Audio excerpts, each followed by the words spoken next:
My mom moved up to the loft after her brothers died. At the time, it was as far away as she could get.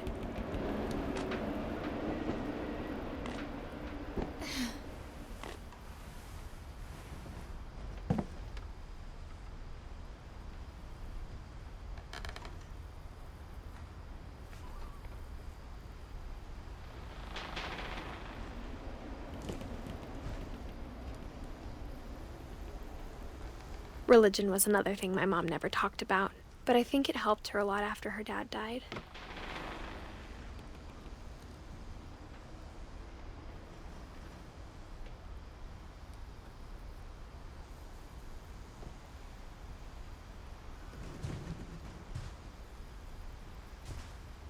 She spent a summer building houses in Calcutta, where she met my dad, Sanjay.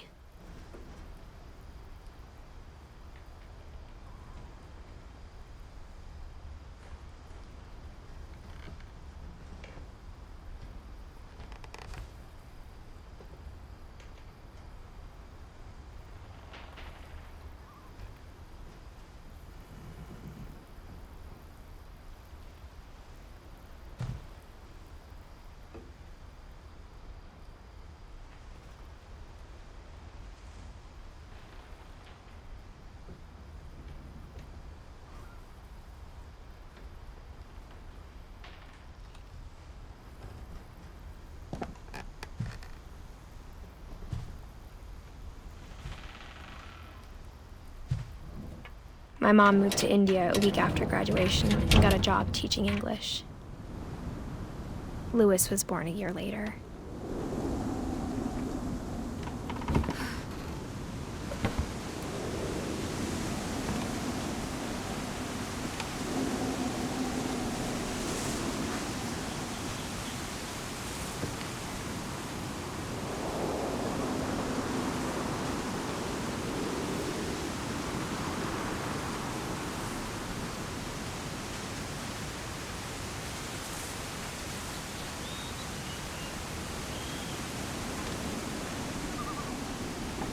When my dad died, I don't think Mom knew where else to go. I'm sure Edie was happy to have her back.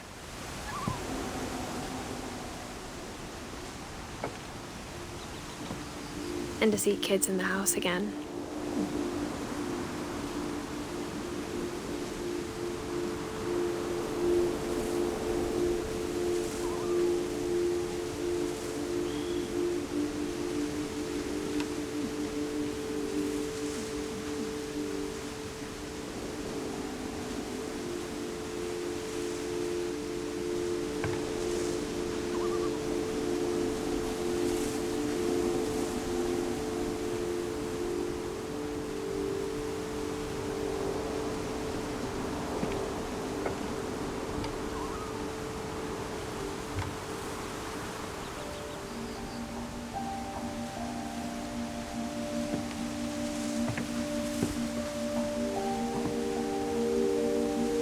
The house had to get a little bigger, but Edie was used to that.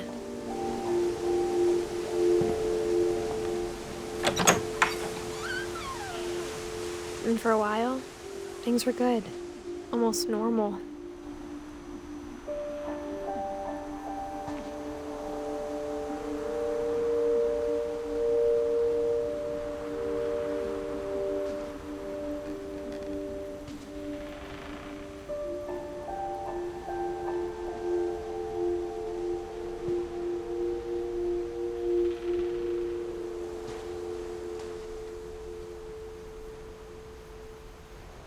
But it didn't last.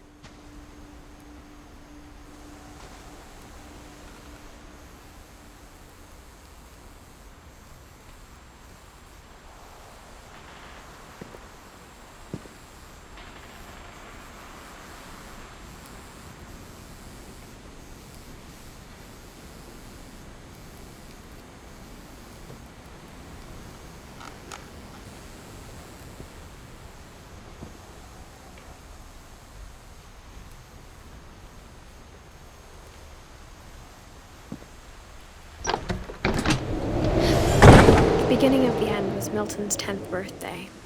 when Edie gave him a castle.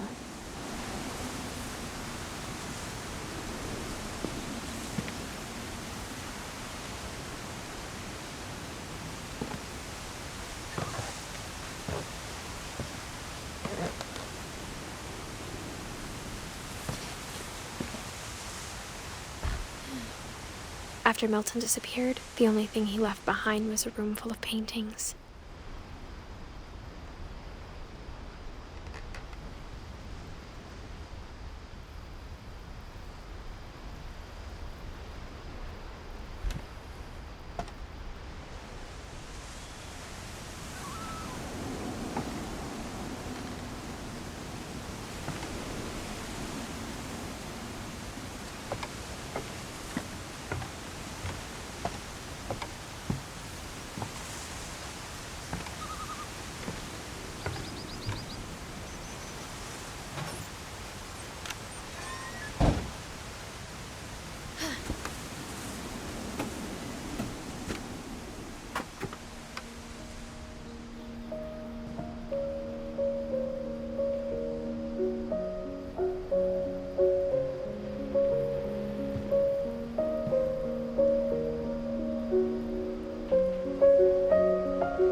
Milton Finch in The Magic Paintbrush.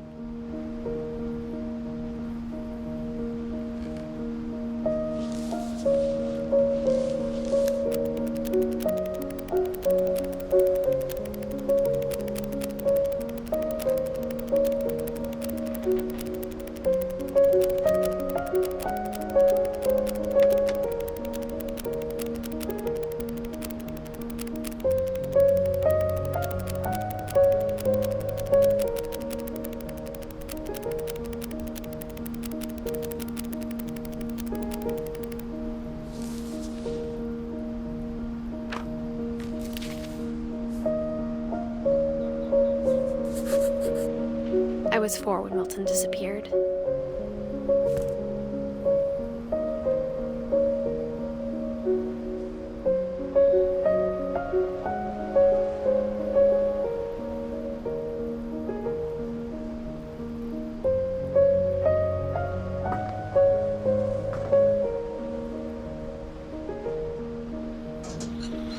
Mom spent months searching for my brother.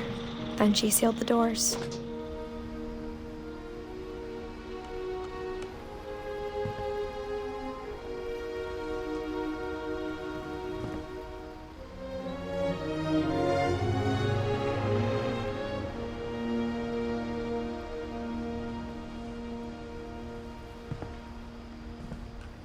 Whatever Milton had found in the house, Mom didn't want it getting out.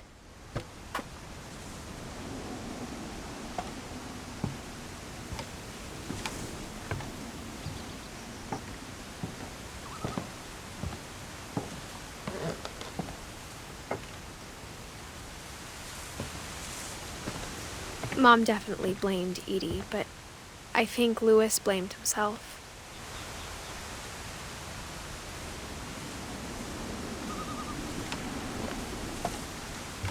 After he graduated, he just spent more and more time in his room, until Mom got him a job at the cannery.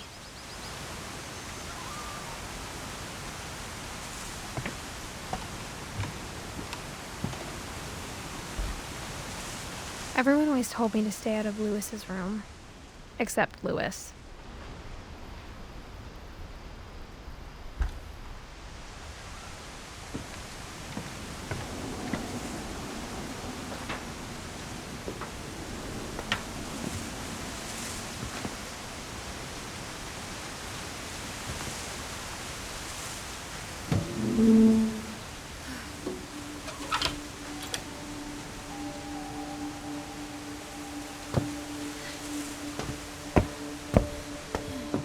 Lewis's room smelled very, very familiar. That part of him lived on.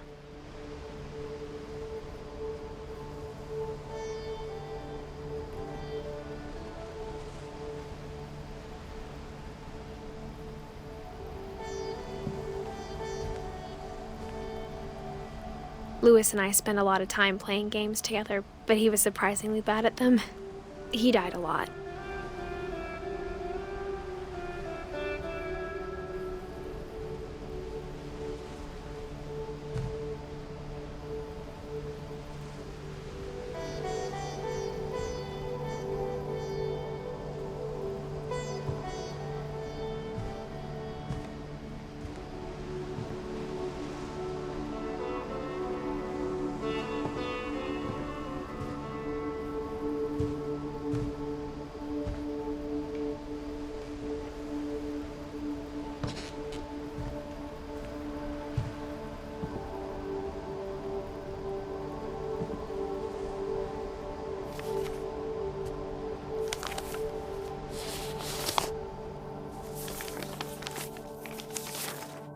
Dear Mrs. Finch, as Lewis's psychiatrist, I can understand your desire for an explanation.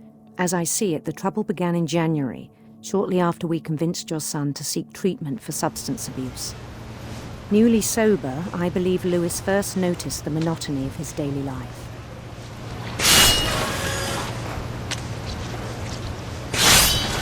He kept working at the cannery, but he withdrew part of himself. In our sessions, I saw the same behavior. His mind began to wander. I asked him to describe it. He said he started small, imagining a labyrinth. He'd feel his way about. Then something moved. Bats and toads.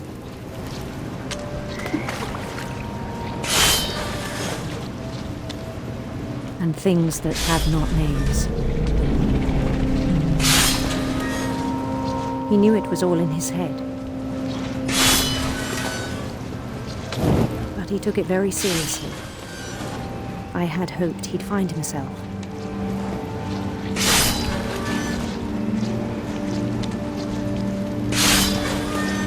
But he found something more. I worried about him then.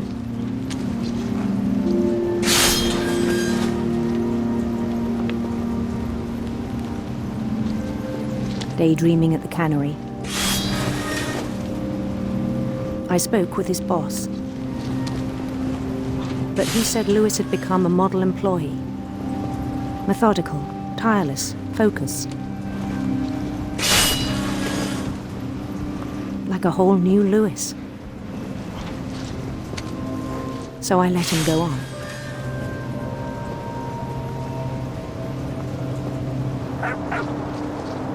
I even encouraged him. It seemed very promising at first. He told me he'd made a new friend.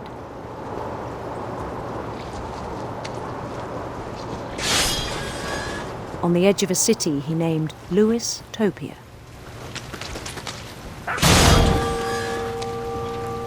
He built the city up slowly, brick by brick.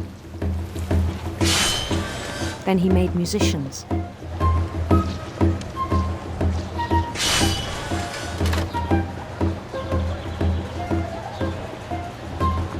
And songs for them to play. He talked about starting a band. And he was always humming something. Every day his imagination grew stronger.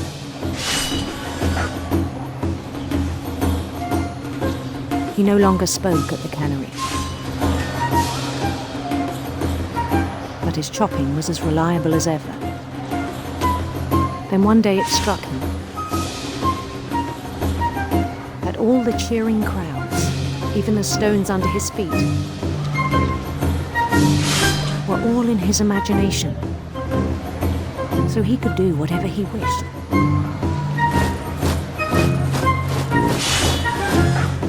He held an election for mayor,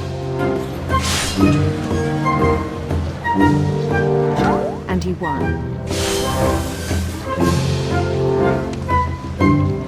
They begged him to stay, but his mind was already wandering. It became a game for him.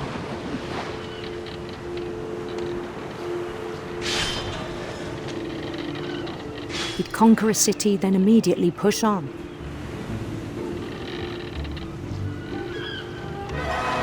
New Louisville.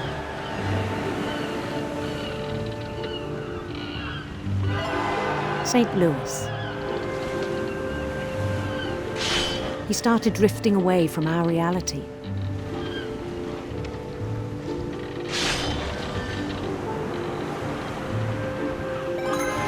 Minneapolis, until one day he forgot to go home from the cannery. Even as his mother pleaded with him, part of Louis kept sailing on.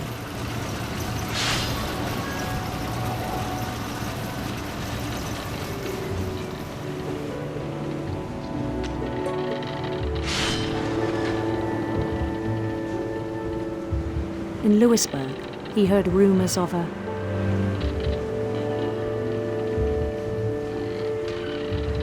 handsome queen.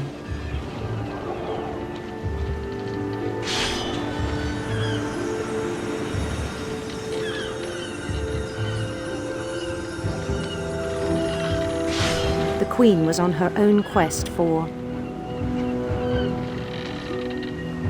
radiant rainbows.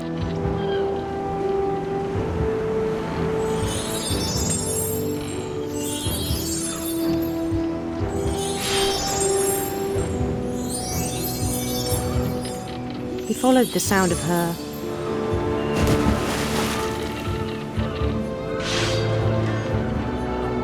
silver harp.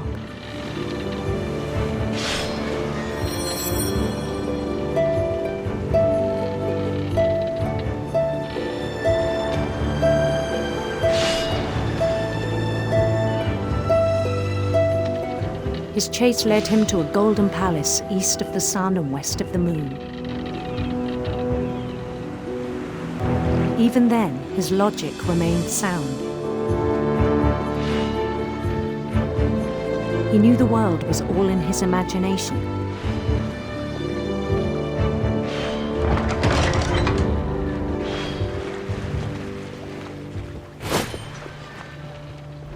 But he was so proud of having created it.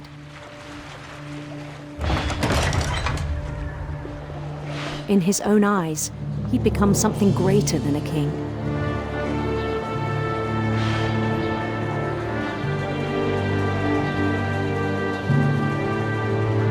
For someone who'd never known success in the real world, I think it was overwhelming.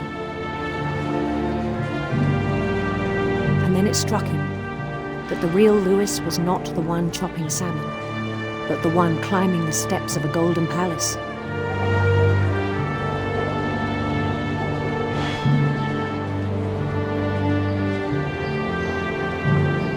My imagination is as real as my body, he told me. It was hard to argue with him.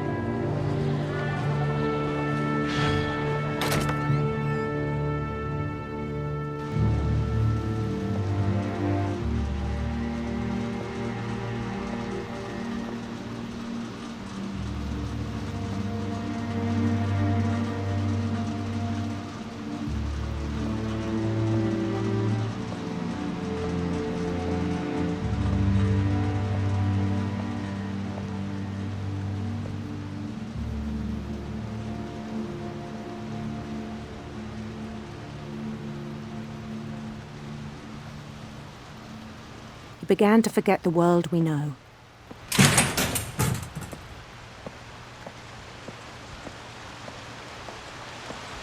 I think it pained him to remember Louis, the cannery worker.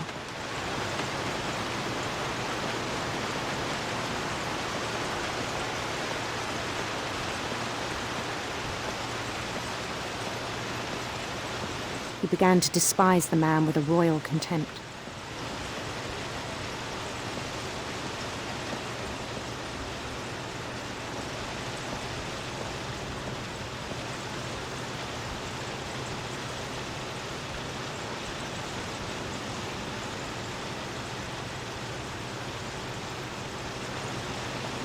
I still thought I could save him.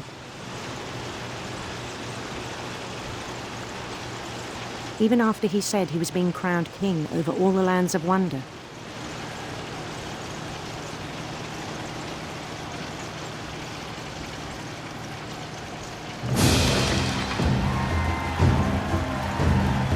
The palace would be packed with his companions.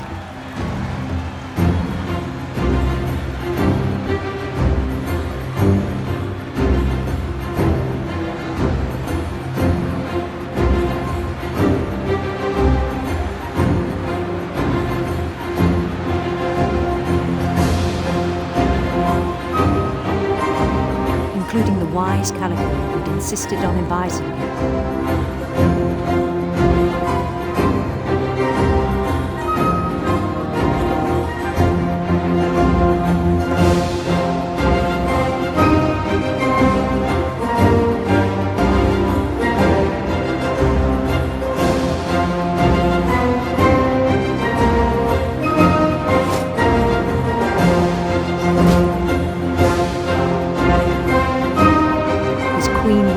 Holding his crown.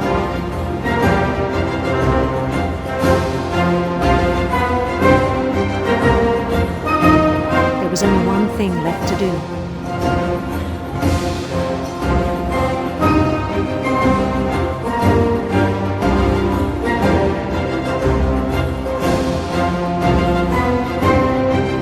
Bend down his head.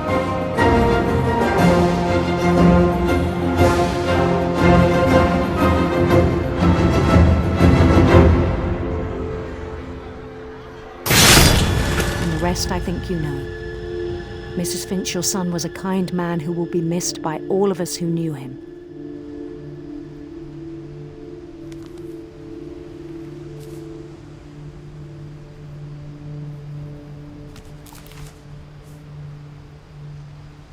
My brother was really cool. I wish you could have met him.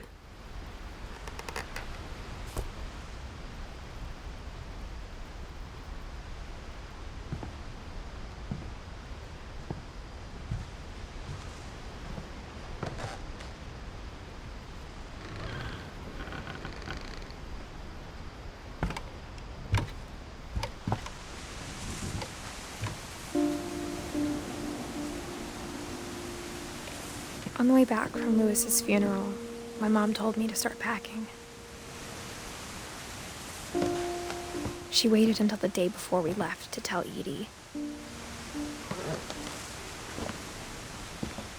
I'm not sure if she wanted to make it easier or harder.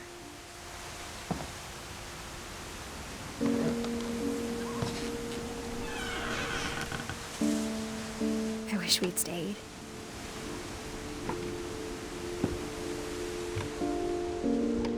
But I understand why we left.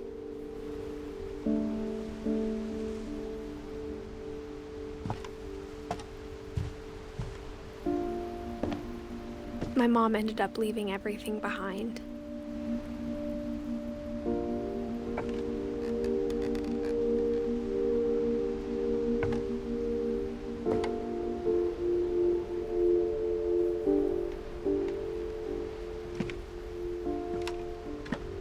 What happened that night had been coming for a long time. Maybe it should have come sooner.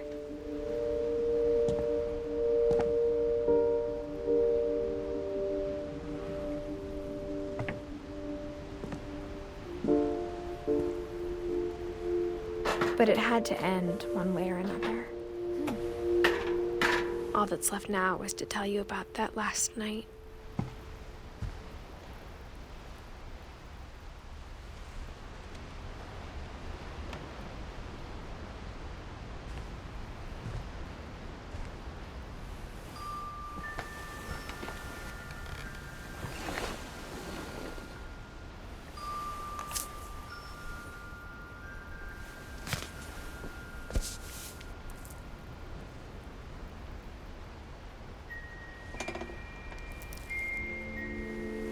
That whole last day, Edie just watched us pack and didn't say a word. Until supper, when she raised her glass and said, "To our final night together, and all our final nights apart." Grandma, you know what I said about alcohol. Some of your medications are very Edith, specific. I left a present for you in the hallway. Why don't you go open it? The grown-ups have to argue now. I'm sorry, you're right. We're all leaving tomorrow. Let's just enjoy our last... I'm not leaving. Edith, you're excused.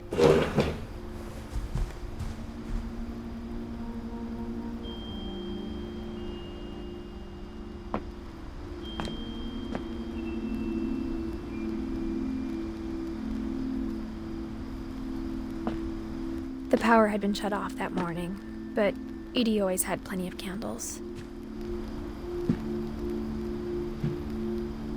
When my mom sealed the library, I don't think she knew about the other entrance. Or that Edie had a key to it.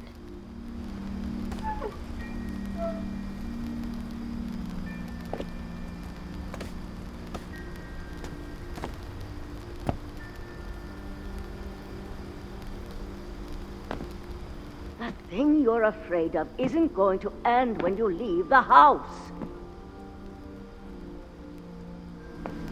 Edith has a right to know these stories. My children are dead because of your stories. I think it's best if Edith and I leave tonight. We'll have the nursing home send a van for you in the morning, okay?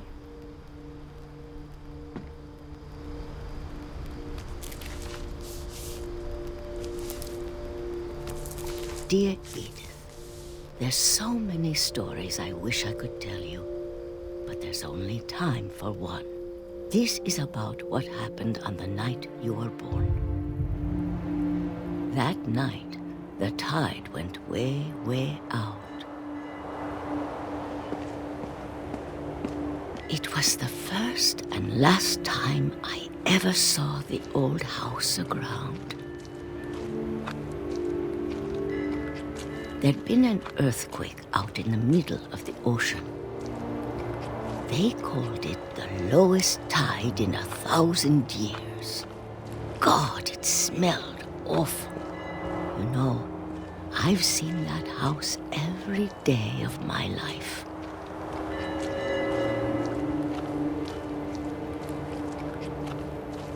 But I never thought I'd go back to it. When the fog rolled in, I lost my way.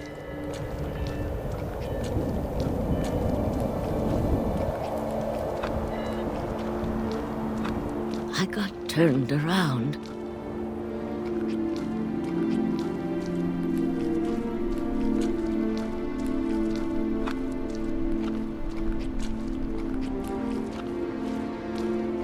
I started seeing things.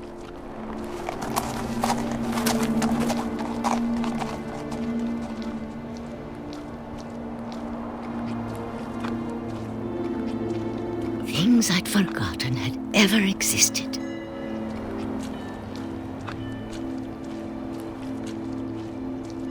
But when I saw them, they felt like old friends.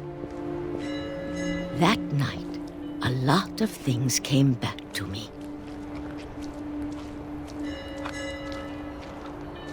Or maybe I came back to them.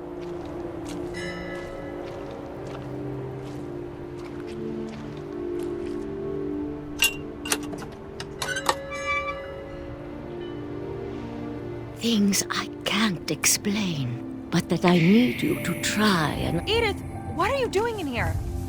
It's mine! Edith! Mom, you're gonna rip it! Let go! I kicked and screamed, but Mom dragged me to the car.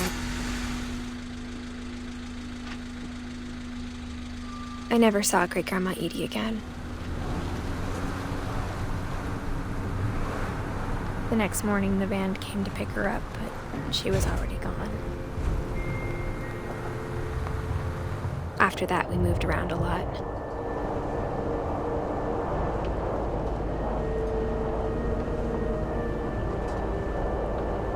We both tried to make the best of it.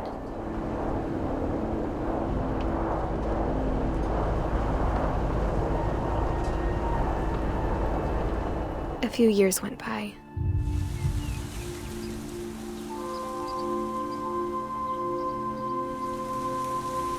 My mom didn't like to talk about it, but she started getting sick a lot.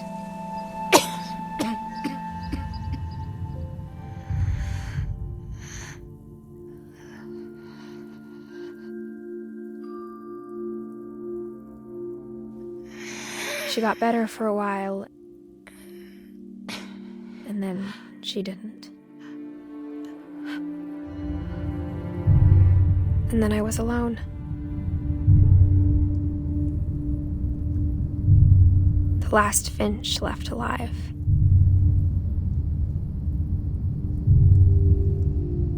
Until I found out about you. I'm still not sure what to tell you about all this.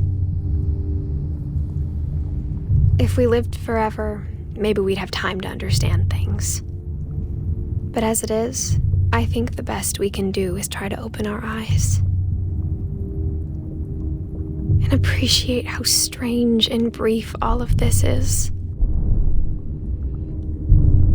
This journal was supposed to be for you, but now I hope you'll never see it.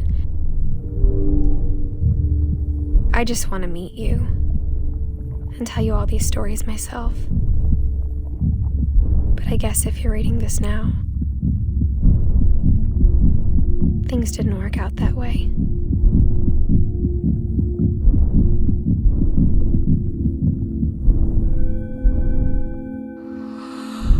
This is where your story begins.